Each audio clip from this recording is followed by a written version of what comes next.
Hey, Kevin. Hello. Um, I know that the big topic of conversation for us is about the quarterbacks, and throughout your career, you've always been flexible with what you could do with the offense and play to their strengths. I just wonder, when you look at these three, how different are they? How much would you have to, I don't know, change anything to suit their strengths between the three of them?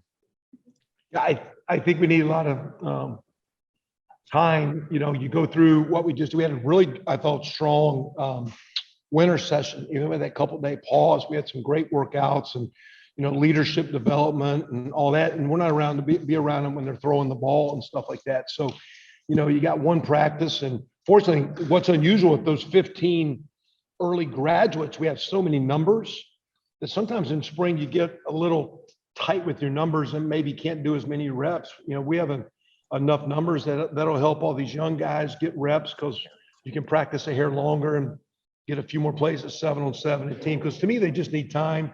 I know Coach Day and Coach Dennis, like you said, with some comments about me, I think, we'll always play to their strengths. I don't think the offense ever changes, but you play to me to always what the offensive line can do and what the quarterback can do.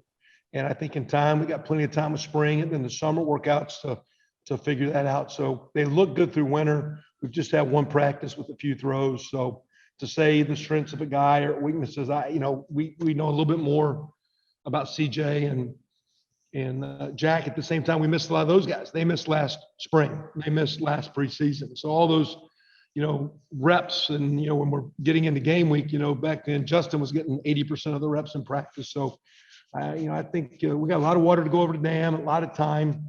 They all three are talented. They all three are working hard, and they have great supporting cast, and that's going to be fun. Ready, we'll go next to Clay Hall, WSYS. Coach, what does the Ruckert return mean for Ohio State football? Well, in my world, losing Jake and Luke, I don't think people can really undervalue how good Luke is. He's a 3-year starter at tight end. I've had several pro scouts say they think he might be as good at blocking tight end as there is coming out in the draft. Jeremy has developed that way. And I do think Jeremy has a strong skill set that will hopefully, even though we got all those receivers back, we can maybe look to find him more in the progression to get more touches. So I think he can maybe be as complete a tight end as maybe there is in college this year, because I think his range of catching the ball, there might be a couple guys that maybe rawer, real faster tight ends, but the combination of blocking, route running, catching, I think he's setting up to have a super year. He's leaned up. He's about 248. So he's trimmed up a little bit. And I think he's strong enough. I think when you're young, sometimes you think you need to gain weight to be a better blocker. I think his strength level has gotten well enough. I know we were visiting last year with one of the best pros in the game, and he said he was weighing 240 pounds. But he's very, very fast and very, very physical. And I think Jeremy's getting enough confidence in himself as a blocker, and his strength level with Coach Mick has improved, that I think he's trying to maybe be a little leaner and hopefully be a little quicker in and out breaks to create some separation, and hopefully we can get him more involved in the pass game. I think he sets up to have a great year. I think that's a huge piece of a good offense is the tight end, because I think it connects the run game and the pass game protection. Basically, we're playing left tackle and wide receiver. And then we lose about 30 minutes a day because we got to go to kicking meetings and kicking practice. So, we got to do all the kicking stuff, and we got to play 2 real positions. So it's a lot of development. And for an elite player, I think it's one of the qualities of our program. He is an elite player that came in, has been a great developer. And I think he's developing himself in Clay to have a great year. That's a complete answer. Thank you.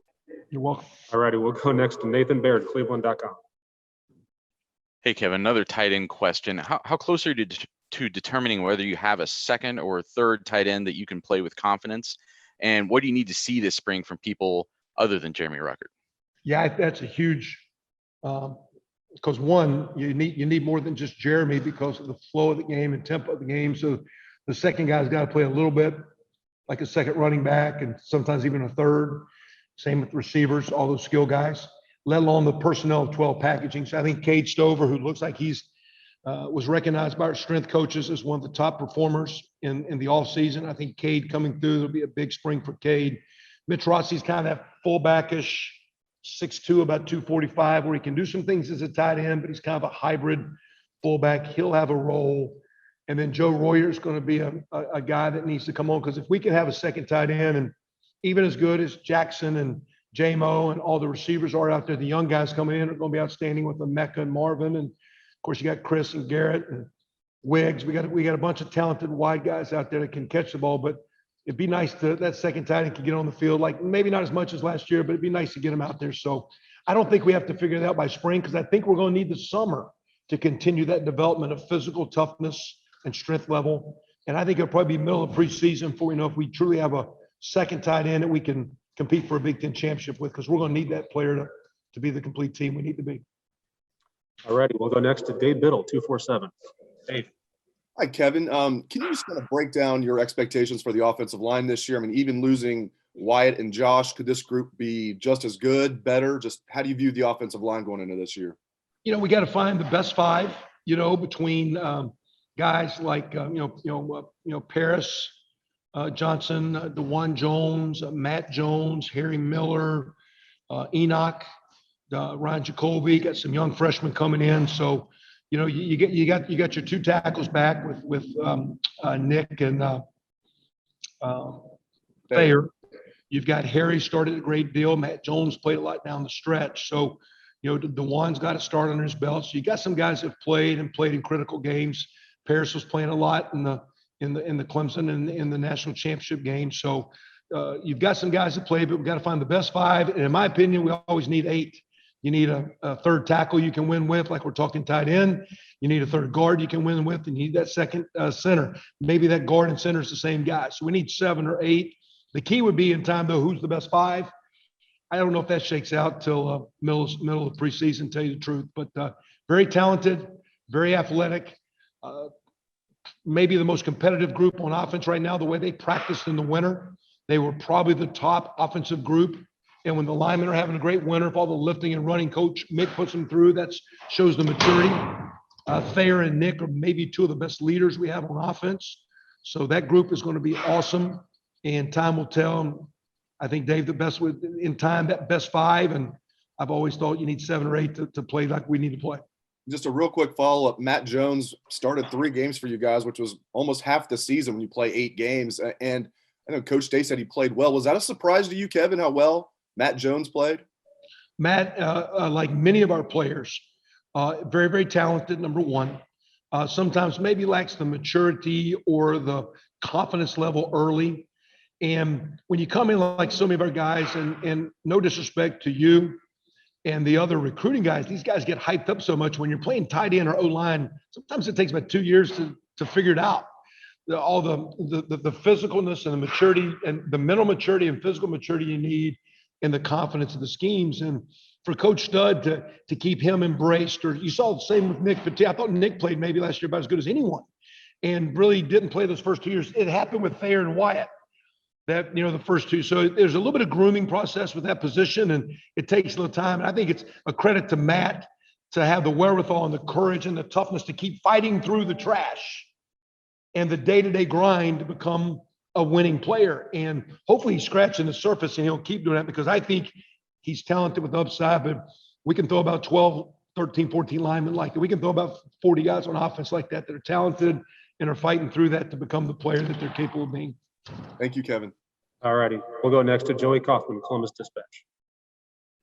Kevin, just another question back to the tight ends. You guys ran a lot of 12 personnel, 2 tight ends the last couple of years. How much of that was due to depth and having somebody like Luke Farrell to have with Jeremy Ruckert, or is that kind of the preference moving forward, just trying to kind of gauge how important it is to develop that?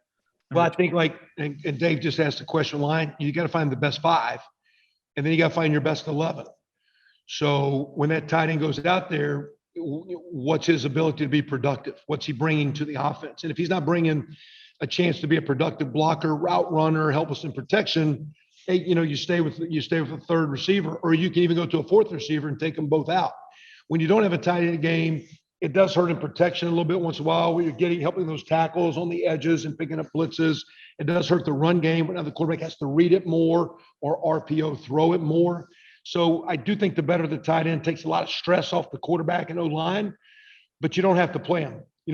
as talented as those receivers are, they better be pretty good because you can throw 2 deep, 3 deep at receiver. It's going to be outstanding. So I think the offense goes to basically, Joey, just getting the best 11 guys on the field as much as possible, not minimizing our ability for the defense to attack us. We still have to attack the defense. And sometimes the tight ends can alleviate some pressure, but they got to be productive. And we've had some serious talks with Cade and Joe. Corey Rouse, a transfer from SMU. There was a scholarship player that's walked on here. It's had a great offseason. He's getting in shape, good enough to maybe help us in some short, not be a starter, but help us at tight end and be maybe a short yardage type guy and have a role. So the more those guys can play, the fine. But as a tight end guy, I don't advocate for them. I advocate for the best players. And I'm just trying to help them develop to become the best they can and hopefully the best they can to help us win and get on the field. All right, got time for just a couple more. We'll go to Bill Landis for the Athletic. Hey, Kevin, sounds like Parrish Johnson's going to start at guard this spring. I'm just wondering what you think of him there as opposed to tackle, and then how interchangeable you think tackle and guard are in your offense. Yeah, I think, in my opinion, the pass sets will be a little bit different, but he's athletic enough. Most guys that play guard that have to go to tackle sometimes aren't athletic long enough to block those fast edge rushers. For sure, Paris is. Sometimes some of those guys can maybe be a little bit too big to be guard, but I personally think, especially if you're staying on the same side and you're going from a right-handed stance or a left-handed stance. I'm a left guard going to left tackle. You just move over. It's a little bit different matchup, but the words are the same. I'm play side, I'm back side, I'm man side of protection, I'm a slide wall side of protection. So I think it's pretty easy. And that's the way I think, you could see yourselves getting your best 5 on the field because just because someone is slated as a guard, if that tackle can play guard, fine. If that guard can play if that guard can play center, if that center can play guard, like who's the best 5? And really at the end, who's the best 7? I believe when we played the national championship game, that the team that won the game had the backup center playing in the game. And I believe the guy that won the Remington Award wasn't playing in the game. So the backup had to be good enough to win a championship. And I think that's what we're looking for here is to win this thing. It takes about 24, 28 guys on offense to win. And that's what we're going to do, keep developing these guys so they all can be starters when called upon, and they can all play championship football when called upon because that's the standard. All righty, we'll wrap up Coach Wilson with Dan Hope from 11 Warriors. Hey, Kevin, obviously you guys have a lot of different guys in the mix there at running back. Just kind of how do you view that competition playing out this spring with all the different guys you have at that spot? With the 2 freshmen here, and when spring's not like it was years and years ago. There's a lot of scrimmaging. So the ball security issue would be, comment today in a meeting room with my players was, why aren't freshmen on special teams? And one guy said, well, they're not good enough. And then my senior said, because you don't trust them. And I think the key at running back is you're giving that guy the game. You're giving him the football. We play football and we put the game in your hand. So it's one thing to make plays, but you're really looking for a guy that you can trust. Takes care of the ball, understands protection, takes a little bit of time. I think we'll get some of that in spring, but I still think like so many of these positions, I think we'll go through summer, not to drag out and depth charts and give you guys all kinds of reasons to write all summer and speculate and all that stuff, because I got to keep Tim May awake and all that stuff as we go through the summer months. But as we get to there, I think it's going to take about half a preseason because we missed so much last year that even these second-year players are almost like freshmen. And we got to keep playing through and just keep playing the game and loving each other and learning how to play and rocking and rolling. So, but those 2 freshmen being here, it'll be nice because we'll get a good judge of where they're at with Master and Mayan and Marcus and all the guys that we have, Xavier Johnson, et cetera. All righty, Coach. Thank you very much for your time. I appreciate it today. It's always a great day when you got spring ball and a little basketball in the afternoon for the Buckeyes. So go Bucks. Have a great one.